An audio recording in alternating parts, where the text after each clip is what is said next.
Well, Rogers World Airport says despite higher travel costs, more and more people are taking to the skies. Today, the director of airports presented this year's budget to the city council, showing plans to keep up with the growing number of travelers.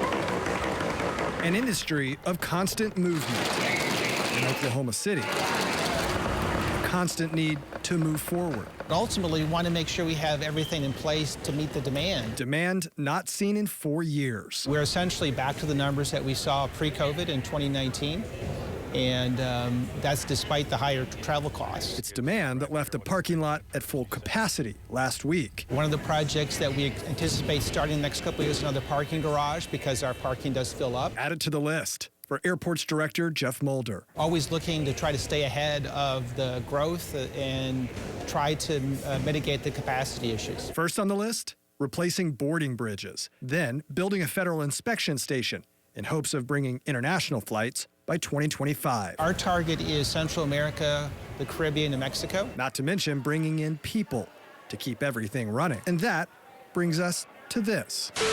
Good morning, everybody. The City Council approves the budget for personnel. The budget meeting is also a chance to share future moves. It's critical, their input and their interest in what we're doing. Moves to stay ahead of growth in a growing city. We do have a lot of people moving into the community. That is a challenge to try to stay ahead of that. Challenge accepted. The airport has a combination budget, so updates, construction, and renovations, all those are funded by the Airport Trust. In other words, the money that the airport brings in.